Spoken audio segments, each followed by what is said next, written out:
somebody to carry the quilt. Did anybody grab the quilt? You'll get it. Okay. Why don't we just come down this way? Everybody, because when the guys start, we're going to That's your son? Yeah, that's my son. Handsome guy. How old was he? Thank you. He was 23. He was young. Papa, you got my phone? So listen, Are you talking to with me? We'll be with you momentarily. I got to make sure that everything is taken care of with the crossing and whatnot. Now we probably going to have some people carry some crosses, amen? Rev, we ready? Ready. Let's go. Peace in Connecticut. Peace in our schools. Stop the violence. Good morning. Good morning, Hartford. America has watched Connecticut since December 14, when evil struck Newtown and Connecticut. The families of Newtown deserve a vote on assault weapons and high-capacity magazines. I'm sick and tired of hearing about Newtown. Newtown this, Newtown that. I don't want to hear about it. I want you to know about shame. October 20th, and this zip code, my son lost his life at the age of 20. What a nightmare. Violence did not happen in Newtown. It did not start in Newtown. It happened on the streets like Hartford and Bridgeport and New Haven. We had to sit there and cry until we could not cry no more. Asking, what's the sense of this all? And I realized something. Sitting next to a father from Newtown, in Danbury when Vice President Biden came. When I was sitting next to him, he was crying. He cried like I cried. His tears were wet like my tears. I'd be darned if I let anger or over-publicity of Newtown separate me from that father and his tears. I realized that I am Newtown. We are all Newtown. We need a Newtown where we can live safe and our children can go to school. We are Newtown, and we should let no one separate us.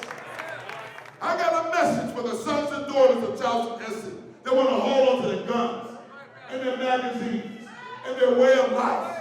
You need to hear the rumbling of a Newtown coming at you. We're not ever going to be silent again. We're never going to sleep again. Hear the word. Help me say the word. Newtown. Newtown. Newtown. Newtown. Our town.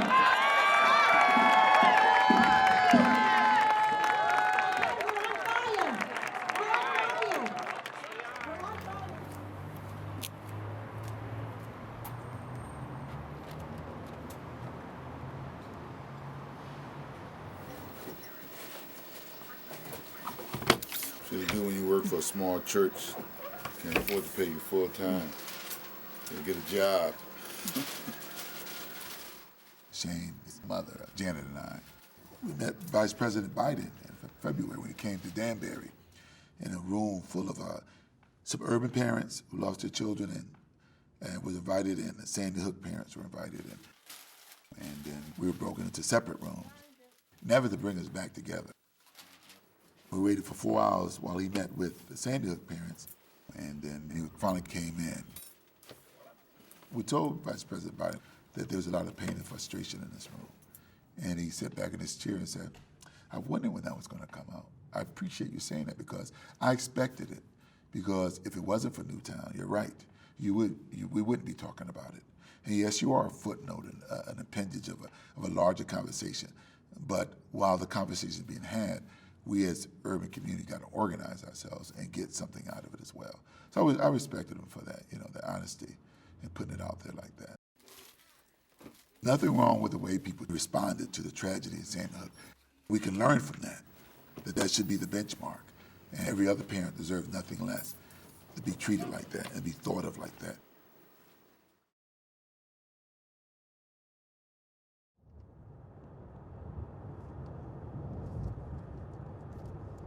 Connecticut's governor has signed into law some of the nation's tightest gun restrictions just 4 months after the tragic school shooting in Newtown. Yeah, so they did sign it? They passed it? From both the Senate and the House. Some aspects include background checks for all firearm sales. I hope that we can get some urban issues addressed in here. Already I think it was 4 people shot in our neighborhood in less than 2 weeks or so. In one neighborhood. That's crazy. Poorest neighborhood in zip code and neighborhood in the state. Part of the rage of the inner city is that, we know so much about some of the young kids in Newtown. And, very people know, anything about Shane outside of his community. He had a stroke at birth and had a handicap on his leg and hand. He always had to fight for acceptance and, deal with those people who talked about him, laughed at his walk or his hand. So he's always had to fight for self-worth and belong.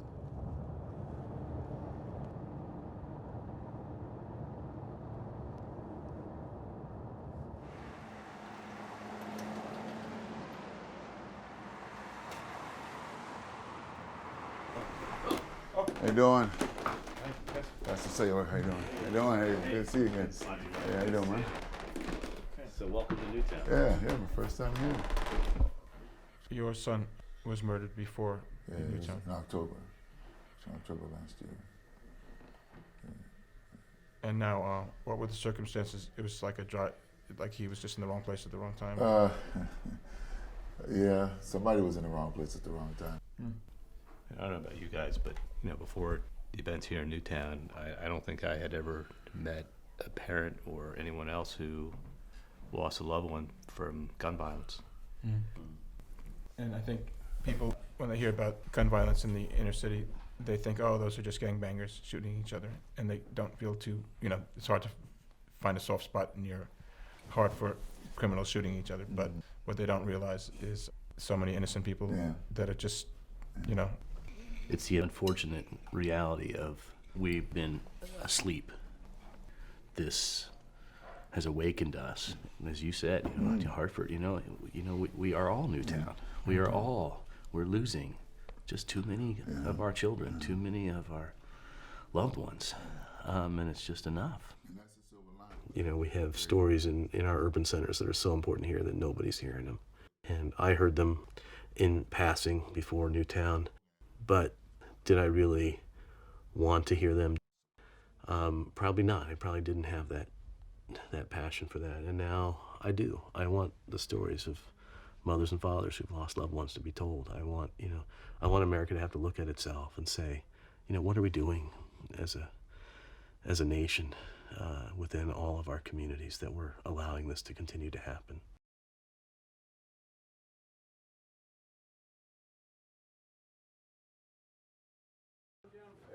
Oh, okay. This is not a. Oh, there's a whole bunch of you. Hey.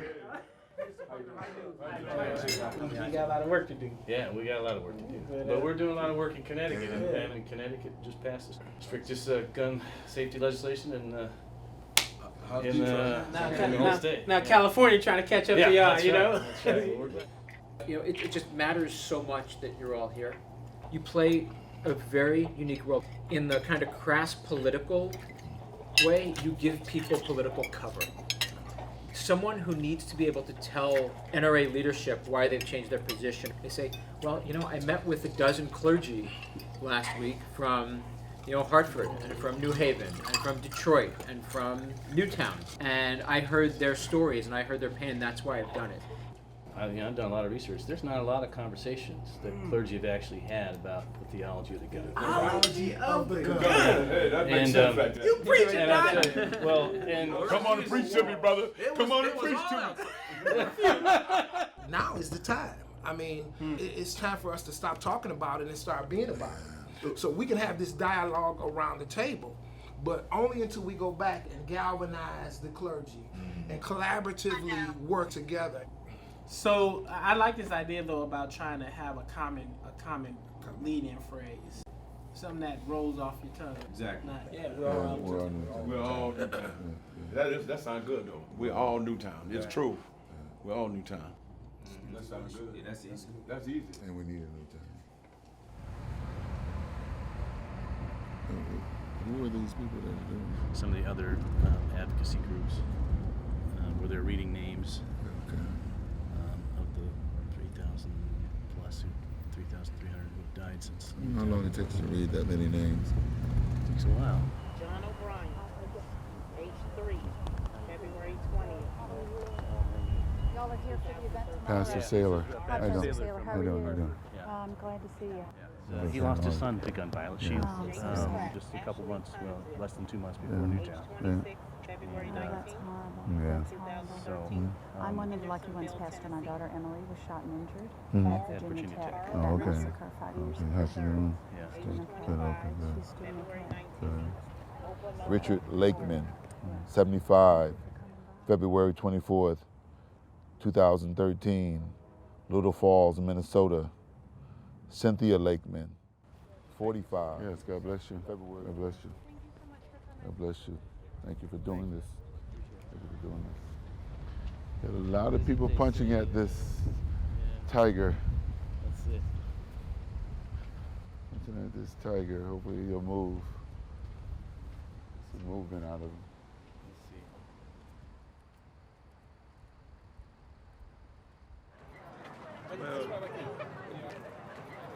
Don't let your babies play with guns. Please, Amen. God bless amen. No guns allowed. Don't let your babies play with guns. Don't let your babies play with guns. Don't let your babies play with guns. Get it a little tight. So this is symbolic of what we do, huh? Symbolic of a hopefully a national movement. Yeah. That never should be broken, yes? Absolutely, That's right. I agree. That's right. Promise? I agree. I agree. I need that. Never be broken. Pastor Michael McBride, Oakland, California. We are all Newtown. Pastor Albert Shaw from New Haven, Connecticut. We're all Newtown. Rabbi Menachem Creditor from Berkeley, California. We are all Newtown. On December 14th, life as it happens caused the entire world to look at itself and realize that we can't ever go back home again. Business in Washington can never be the same again. The cries of those children and the countless children that are yet to die. These lives are crying out from the grave saying, do right! Do right by me while you still have time. And I can't run. My son was a cripple. He couldn't run fast enough from the assassin's bullet. But I've dedicated my life to run for him. I'm running for him and every other child that wants to live in America free. I'm asking for your help. Call your congressman. Tell them this is the day that we must change. Thank you.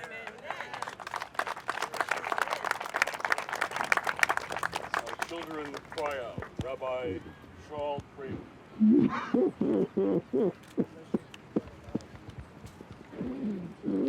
The American people will not tolerate it.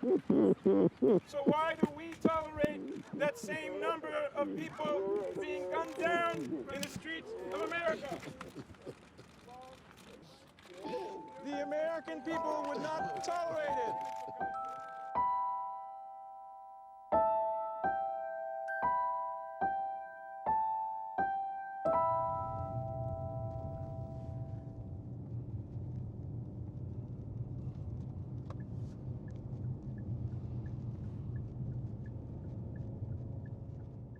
Did we beat you here, Reverend Krabby? No, I've been here. Hey man, how are you? Good, I do. God bless you. Glad you guys are here. Glad you're here. Okay. Yeah. So, I feel like it's gloom, man, because tears are being shed today, man. Some of those parents probably couldn't get out of bed this morning, man, because they remember my baby going to school on this day.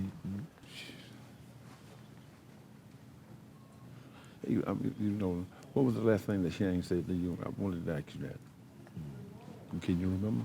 You know, right. I just remember the word right. I had given him an ultimatum. Do something. Mm-hmm. And he said right. That's the last thing I heard. Right. So I was giving them tough love. And did he receive it?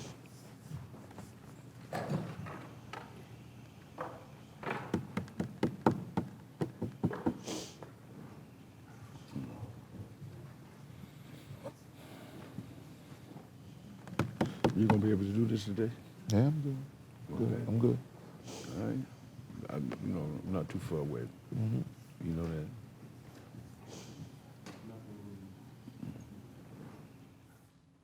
It's still Advent, but I'm told there are wise men from the north who come bearing gifts. When we thought that no one understood us, our pain, and we did not get the light that was shined on this tragedy, a voice from Newtown came to Hartford and to us in our ministry and said, we're brothers. And I knew that we were brothers ever since. Before December 14th of last year, I didn't have the friendship or the partnership with people that was in the suburban community. But you know, out of your darkness came light.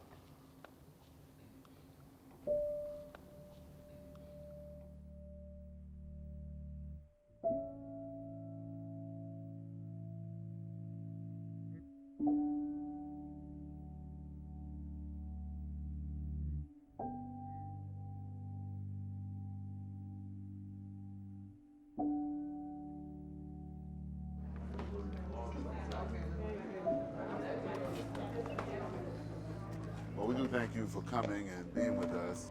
I think the message is you should appreciate every moment that you have with someone. You should say, I love you whenever you can.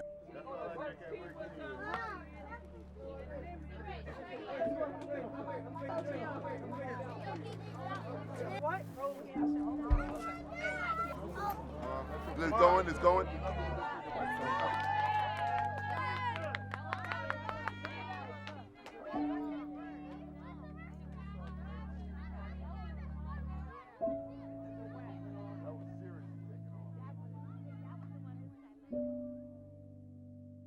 Ma'am, can we ask you a question? Sure.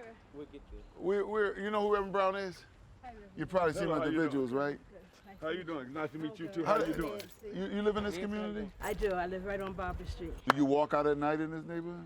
Not anymore. No, not anymore. Not anymore. It used to be a place we could walk at night. Yes. We're trying to remain faithful in what we do. And so we're gearing up to try and get ready for another run at trying to affect those leaders in Washington. For some reason, they're impervious to righteous messages. Unless they affect them or come with some kind of campaign dollars, they don't hear them. Since then, I've been developing programs, Kids Without Guns, you know, doing this National Day of Surrender and going to all these other meetings, trying to, you know, feel as though I need to put more into it, because if I put more into it back then, maybe life would be different today for Shane and us. Gentlemen. Come on over. We're taking a survey about your concerns about this neighborhood and the crime. Do you have any ideas you can share with us? We don't have enough police presence. Don't lie to me and say you don't, because you do. Come on and share with us.